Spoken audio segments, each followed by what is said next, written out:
Cumprimento a todos com a paz do Senhor Jesus. Cumprimento também você, nossos internautas que nos assistem.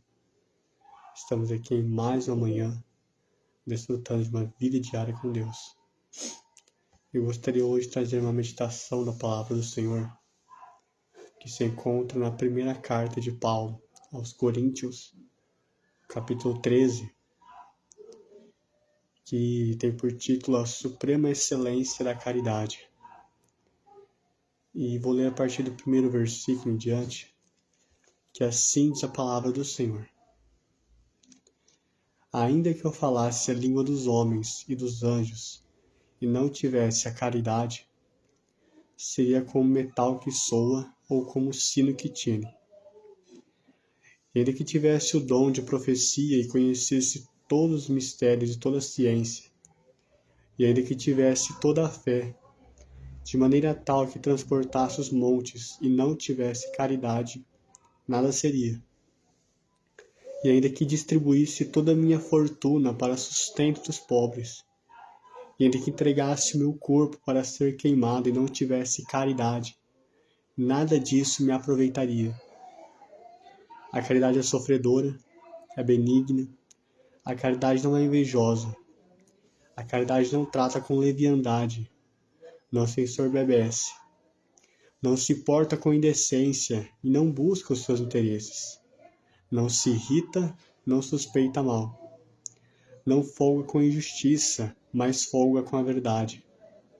Tudo sofre, tudo crê, tudo espera, tudo suporta. Amém. Até aqui, meus irmãos. Queridos irmãos, em outras traduções, a palavra caridade aparece como o amor. E o apóstolo Paulo foi um servo do Senhor, um apóstolo que teve todos os dons espirituais recebidos por Deus. Foi um homem que teve um encontro extraordinário com o próprio Senhor Jesus. Foi um homem ali que, quando foi arrebatado ao terceiro céu, ele escutou palavras que não é lícitas falarem aos homens. Um homem de estreita comunhão com Deus. O apóstolo Paulo foi ali responsável por escrever praticamente metade do Segundo Testamento. O apóstolo Paulo foi responsável ali por implantar e fundamentar as doutrinas da Igreja de Cristo. O apóstolo Paulo foi um dos maiores plantadores de igrejas. Mas Paulo vai dizer que sobre todos os dons, ele começa a relatar algo necessário para a vida de cada um. A excelência e a supremacia do amor. E Paulo começa a relatar que ainda que se ele fosse mestre em toda a sabedoria desse mundo, mestre em todo o conhecimento, em toda a sabedoria divina também, e ele não tivesse o amor, ele seria como um metal frio.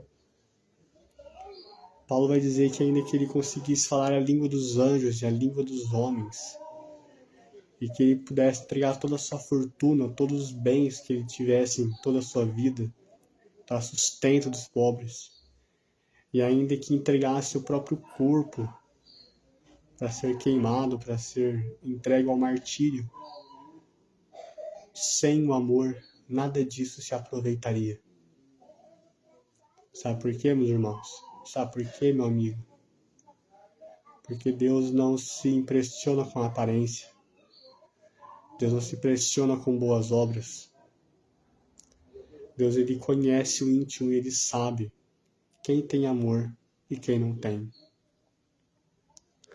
Cristo não nos chamou ali para sermos famosos ou extraordinários em meio a uma sociedade corrupta, a sermos conhecidos. O Senhor nos chamou para a santificação. O Senhor nos chamou para nós experimentarmos o seu amor e nós vivermos esse amor.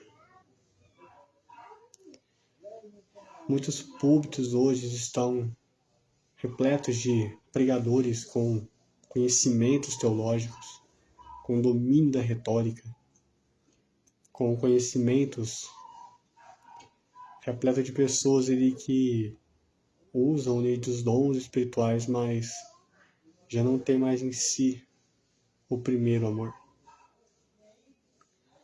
O apóstolo Paulo ele vai exemplificar e descrever o que é esse amor, o verdadeiro amor, que é o amor de Cristo, o amor que tudo sofre, tudo suporta, tudo espera, o amor que não olha para os seus próprios interesses, mas um amor que busca cuidar do próximo,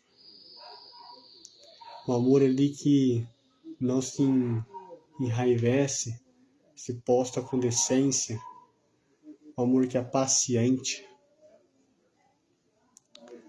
Muitas vezes, nas nossas orações, quando eu prego esta palavra, eu também estou pregando para mim, porque a palavra é como uma espada que corta dos dois lados.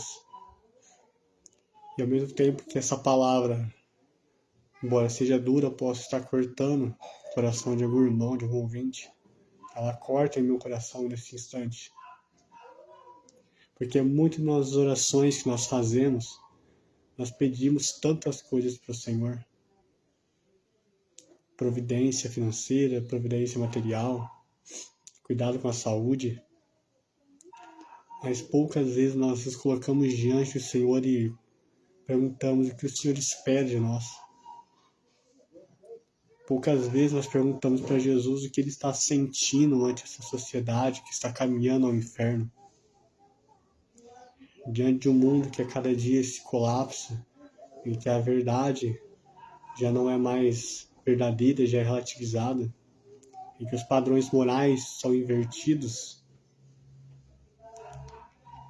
o amor de Cristo, que precisa reinar em nosso coração, a plena comunhão com Deus, não é apenas uma conversa diária com Jesus que você precisa ter, mas você aprender a conhecer do sentimento que Cristo partilha.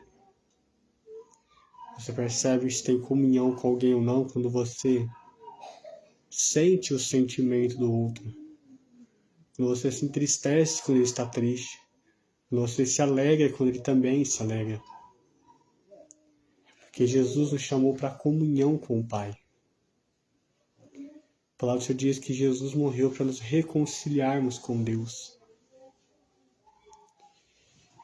E Paulo vai descrever no capítulo 13 essa suprema excelência do amor. Ele vai mostrar que este é o melhor caminho. Que Deus possa falar melhor no seu coração. Que o Espírito Santo de Deus possa tocar você hoje, que você possa abrir o seu coração. Não sei se você está afastado dos caminhos do Senhor. Eu não sei como anda a sua vida espiritual, mas Deus, Ele te conhece. Eu gostaria hoje de orar com você. Eu convido todos a fechar os nossos olhos por um minuto e levarmos ao Senhor em oração. Senhor, meu desejo nesse momento, nesse dia, é que esse irmão, esse internauta que nos assiste, possa abrir o coração para a Tua palavra, possa permitir ouvir a voz do Senhor. Pois o Senhor é um Deus que é paciente, é um Deus que é amoroso, é um Deus misericordioso e longânimo em perdoar. O Senhor é o único Deus verdadeiro, o Deus que tem prazer em perdoar os pecados. Que Deus abençoe a todos, meus irmãos. Amém.